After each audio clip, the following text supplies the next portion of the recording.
Hello team and welcome to another ATP Geopolitics video with myself, Jonathan MS Pitts, Ukraine War News Update for the 1st of October 2023. It's the third part of my now very sort of sporadically positioned series today. Just the daily news, but so much is happening.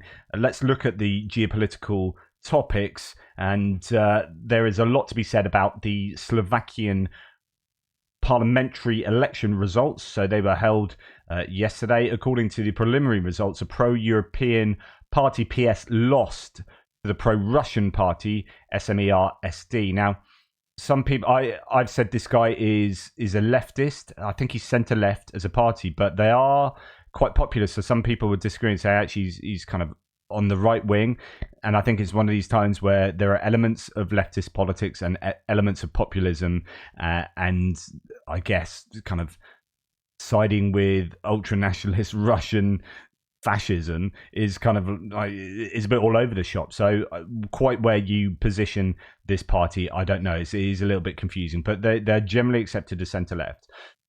Now, it's a pro-Russian position calling for the lifting of sanctions against the Russian Federation. At one of the rallies, he stated that the war began in 2014, allegedly when Ukrainian Nazis and fascists started killing Russian citizens in Donbass. This is basically parroting Putin propaganda narrative, and it's really depressing that they have now won this election. Fitzo, I don't think it's Fico, it's Fitzo, sorry, promised to completely cut military support to Ukraine. As someone here says, the far right is taking over Europe. Actually, SMER-SD is a centre-left party. It's just, they are on paper in their programme, but in general, they are not. He is the same as Orban. And in fact, he is really closely aligned to Orban from what I can work out. And the fact that Fitzo was previously involved in many more criminal scandals, now he has a chance for a coalition, although Slovakia is not in the same situation as Hungary, and he'll probably be more cautious. I don't know. It's going to be really interesting to watch this one. Slovakia is likely to swing from having one of the most pro-Ukrainian governments in the EU to one of the most pro-Russian, perhaps only second to Hungary, with them having a clear majority, 23%. But as you can see, with a multi-party system, 23% is a long way off an outright majority, obviously. So there's this is what happens in these kind of more multi-party systems, is they have to go into coalition. I don't understand Slovakian politics enough to know who they would go into to coalition with to rule, but I presume there'll be some deals. Again, I don't know how Slovakian politics kind of works in this regard, so I'm sure somebody out there will be from Slovakia. My experience with Slovakia is my mates backpackers in the Tatras Mountains in a place called Ždiar. Awesome place, and we've been there a couple of times. I used to have a camper van that I bought off eBay, and me and my missus, and before that, me and my mate, before I got together with my missus, two times in a row, I've been out to the backpackers across Europe in a camper van, in an old crappy camper van. Absolutely awesome. Anyway, it was one of these old people's ambulances that had been converted, and it was like a bit of a shoddy camper van, but do you know what? It did the job. Anyway, that's random. Russian government has just blocked the WireGuard protocol on which much of the VPN systems used to bypass the regime's internet blocking is based. So Putin is finally shutting Russians out of the Western world, China, North Korea style. So this is okay. What's going on here? So Roskomnadzor blocked all VPNs using the WireGuard protocol. According to Russian media, subscribers of a whole bunch of these companies have notified the termination of the WireGuard protocol. The task has been set to block VPN services as much as possible by December, after which certain segments of YouTube and Telegram will be subject to blocking. Blocking of WhatsApp is also not ruled out. So VPNs, virtual private networks, are the way that you can fool the internet or fool your browser into thinking you're in one country when you're in the other. They can be used for loads of bona fide things for security, but they can also be used to, pretend you're in a different countries to fool your own government.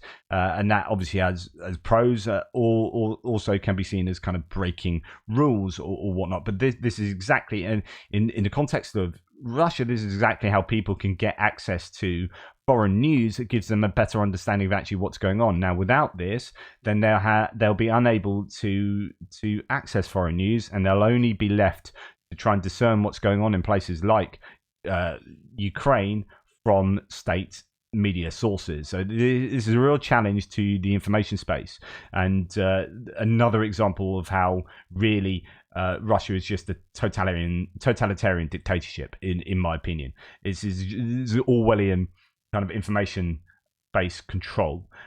Okay, Hungary says that the suspension of the war sponsor status for OTP Bank. So this is where Zelensky in Ukraine has said, okay, we're going to remove OTP Bank from this kind of blacklist in the hope that if we're nice to Hungary, then Hungary will allow 500 million euros of assistance to Ukraine to come through from the EU. So that Hungary are blocking, and not looking good, but Slovakia looking in a similar position to Hungary maybe. So Ukraine have tried to appease Hungary, but now Hungary said actually that's not enough. Says that the sponsor status for OTP Bank is not enough to unblock military aid to Ukraine from the EU. Hungarian Ministry of Foreign Affairs demands that the bank be permanently excluded from the list. So there's some to and fro going on there, a bit of negotiations to be had about the future of that aid. I mean, obviously it's super important that Ukraine gets hold of 500 million smondulis of aid. I don't know if that's euros or dollars. A Kosovan government official confirmed a partial Serbian withdrawal. If you remember yesterday, there was troop build up on the border of Serbia into Kosovo, which is a kind of a breakaway area. It has, depending on who you are, as to what you believe Kosovo is. But there was a load of worry that there could be a diversion to EU attention, with Serbia, Vucic, their president, being very pro-Russian, building up forces on the Kosovan border, where you got NATO peacekeepers there. Anyway, apparently there's been a partial withdrawal with the removal of the troops and equipment that had been moved into positions around the border in the past 5 days. The news of which had made the 1st Infantry Battalion of the Princess of Wales's Royal Regiment stationed on the island of Cyprus. So the UK has a military presence in Cyprus, on the Greek side of Cyprus. Have reported that which is an island in the Mediterranean, if you know, that's kind of half Greek, half Turkish. Anyway, they have reportedly begun to move into Kosovo in order to reinforce the NATO peacekeeping forces already in the country. So there's been a stepping up of upping of the ante there. Okay, the House of Representatives. So a fair bit on US politics now because it's super important. US House of Representatives passes funding bill to avoid government shutdown. So it's looking like the government won't shut down, and they passed this bill, but it's without the Ukraine aid. So they took that out, passed the bill. That means the government's not going to shut down, but of course then there's the whole, what do we do with the Ukraine funding? So NBC News reported yesterday that the US House of Representatives has passed a bipartisan funding bill to avoid a government shutdown, but that the deal currently lacks the additional defense aid for Ukraine. Okay, well, what's going on with that? President Biden reacted on the passing of the budget to fund government agencies for 45 days without aid to Ukraine. Quote from Biden: "We cannot under any circumstances allow American support for Ukraine to be interrupted." Agreed. I hope the speaker will stand by his commitment to the people of Ukraine. That's Speaker Kevin McCarthy, not Mick McCarthy, he's a football coach. Kevin McCarthy. So he's the majority House Speaker for the GOP, for the Republicans. He has been very kind of lacking of full support for Ukraine, and he's had to do deals with the more fringe MAGA Republicans, such as Matt Gaetz and Marjorie Taylor Greene, in order to become Speaker. Had this very long and arduous process. 13 votes, was it 14 votes to eventually become Speaker of the House. But in order to do that, he had to cut some deals with some of the fringe people. Now, there's some fringe people who are anti-Ukraine support. So he got the Ukraine aid taken out of that bill. The bill's been passed through. And now what's going on with the Ukraine aid? Now, Kevin McCarthy did meet with Zelensky and was impressed with what Zelensky had to say. And so there is hope that he could come to his senses in that regard. Anyway, he will stand. I hope the speaker says Biden will stand by his commitment to the people of Ukraine and provide the support needed to help at this critical time. Joe Biden will support the US government funding bill passed by the House of Representatives. But yeah, it's what they do now. So the White House is putting pressure on the Speaker of the US House of Representatives to pass a separate bill regarding support for Ukraine. We expect Speaker McCarthy has indicated his support for funding to support Ukraine in its fight against Russia's illegal and unjustified war of aggression to bring a separate bill to the floor soon, a White House spokesman has said. So this, watch this space. We expect Yes, so sorry, that's exactly the same.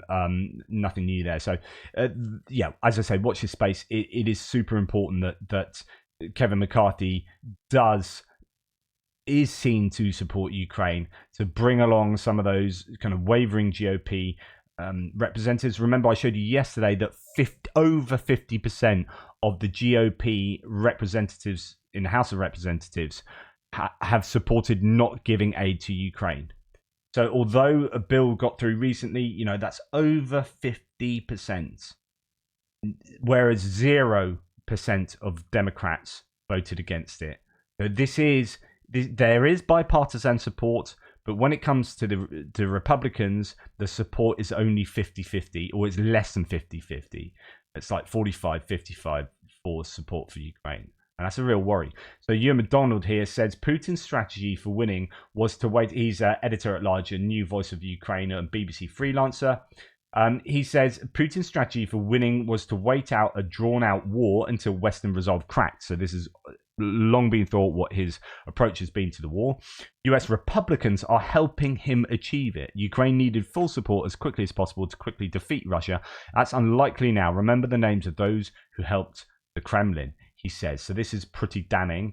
And it comes on the back of Timothy Milovanov, who I've dipped into before. He's an economics chap, if I remember. Yeah, president of the Kiev School of Economics, says the US will support Ukraine as long as it takes. A political reality check. The US House just sent a clear message to everyone. We don't have the votes to support Ukraine. Today it has approved a budget to avoid a government shutdown, but the version that removes funding for Ukraine. Now, none of the $20 billion plus requested for Ukraine for the next year are in the bill. The $3.3 billion for the rest of this year are now also under threat. Implications are awful but clear.